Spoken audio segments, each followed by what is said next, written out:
What's up, you guys? This is Devin with CFXTV Studios, back with another video, and today we're going to be talking about dual pixel autofocus for the Eos-r5. You might be saying, well, Devin, this is Canon's bread and butter focusing system for that video. Why would they not have an Eos-r5? Is it even worth talking about? Of course they would come out with dual pixel autofocus in the Eos-r5. And yes, but they've been known to strip dual pixel autofocus from higher video recording limits. For example, I believe in the Eos M50, the mirrorless crop frame body, they have 4K, but the 4K doesn't have dual pixel autofocus and it's cropped, and it was all this stuff. I'm like, wow, why would it have like that? You see what I'm saying? When you have a dramatically different result in a higher resolution, that means Canon had made concessions for whatever reason they did that. Maybe it was to save money. Maybe it was to bring down the processing time. And if you bring down the processing time, that probably means you're saving money. And my conspiracy theory is that Canon was saving money with all these repeated 18 megapixel sensors that they kept trucking out on that smaller end, lack of 4K. They were saving money on all their sensors to put all that investment into this new Eos-r5 technology. That's the only reason, because they're doubling down on this. They haven't doubled down on the camera ever. I'll be honest with you. They have never doubled down on a camera before. Because, Canon users are getting numb to the fact that none of these new cameras really give us upgrades. And if they give us upgrades, they're going to strip something away from us, which makes us baffled as to why they would upgrade Canon in the first place if we were going to lose some more useful features that we had in previous cameras. So, are we talking about dual pixel autofocus? Well, this relates to dual pixel autofocus because, like I said on the M50, they would have 4K but strip dual pixel autofocus from it. And other Canon cameras exhibited this same thing. When 4K first came out, they started stripping autofocus and then cropping it, which means it didn't process as much. As a matter of fact, I believe the 5D Mark IV had close to a almost APS-C size censored 4K, and then a lot of people are like, okay, well, I might as well be shooting. And with the motion JPEG was terrible. But the motion JPEG was a terrible codec that they had on their first 4K camera that was a DSLR, the 1DC. But I'm not supposed to talk about the 1DC. Shh. Canon gonna come and get me because I'm talking about the 1DC. And a lot of people don't remember the 1DC that came out in 2000, I believe 12 or 11.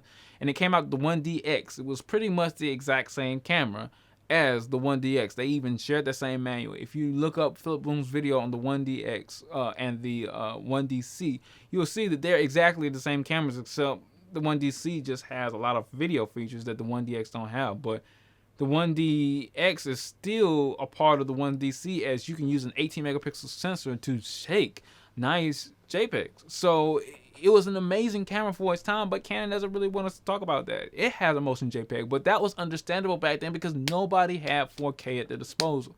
Now, we were all complaining even then about how that 4K eats up that card that you have in there. You don't have any space to shoot 4K. But now newer technology came out, and now Panasonic had their Micro Four Thirds cameras coming out like rapid, and these new mirrorless cameras that were Micro Four Thirds, really small sensors, were able to shoot 4K, the full width of their sensors, but not heat up. And the file sizes were really manageable. It was ideal for us, along with GoPro and all these other cameras that came out with 4K. So we were really baffled when Canon didn't come out with 4K. But when they came out with 4K, they stripped this golden feature, which is dual pixel AF, from their cameras. And you might be saying, well, does this make it work harder? Does it make Canon spend more money? The only thing I can think of is it makes Canon spend more money to put dual pixel autofocus in their body. So they stripped it away. And I guess you just manually focus for those first couple of cameras that came out with 4K or contrast or phase. I don't know which focusing modes, because all this stuff tends to get confusing, and I know so many brands that it gets just frustrating to remember. But Canon stripped dual pixel autofocus from us. But when the 70D came out, 80D came out with this stuff, we were all amazed at it. But cameras after it came out with it not in there, and it was a big selling point for Canon cameras, especially with video, and you're doing vlogging, you're holding up the camera to you, you want the sucker to focus on you, right? Matter of fact, this G7 right here doesn't focus well at all, especially with the lens converted on it that's not native to its camera body. So since that lens is not native to its camera body, it doesn't focus well because it doesn't communicate well with the system. It even has a older lens, which is a Canon 50mm 1.4 with a Viltrox SpeedBooster on it, sending those signals straight to the G7. And the Viltrox SpeedBooster is definitely not a Panasonic branded piece of equipment. It's not like Panasonic personally made that lens adapter, which they should have. But it was definitely a good idea for Metabones and Viltrox to make these speed boosters. But nevertheless, dual-pixel autofocus. Let's get back on point. Dual-pixel autofocus is a staple. And do I think it's going to be on the Eos-R5? Yes. Is it going to be in 8K? They're saying yes, so I'm going to say yes. And the reason why I think dual pixel autofocus is going to be there and not be stifled is because dual pixel autofocus, just like Canon lenses, are some of Canon's aces in the hole. If they're touting this camera to be an ace in the hole, they're not going to strip anything from it. Because Canon has never doubled down on specs and even really have responded to the public all that much, especially when it comes to adding things to our cameras like flip out screens.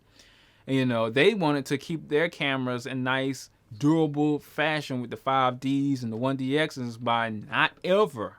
To this day, they still haven't put a flip out screen on a 5D or a 7D. You know, they put one on the 6D, but the 6D is not a camera that you're probably going to be taking. You probably take the 6D Mark II up hills and stuff like that, but up mountains and stuff like that. But it's that camera that they had to put something in it to make it purchasable, because almost everything else about that 6D Mark II, the image quality is great, but I think the 6D Mark I had a better sensor.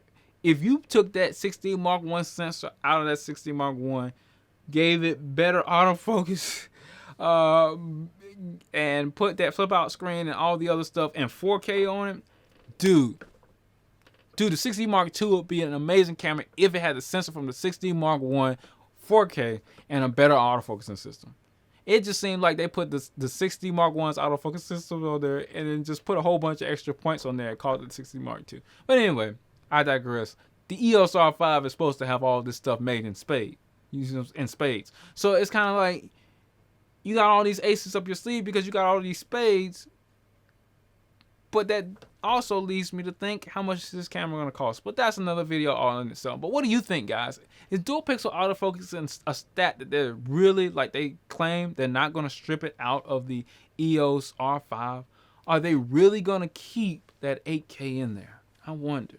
Stay tuned for the next video, but make sure you like, comment, subscribe, and tell me what you guys think in the comment section below, and I'll get back to you on the next video.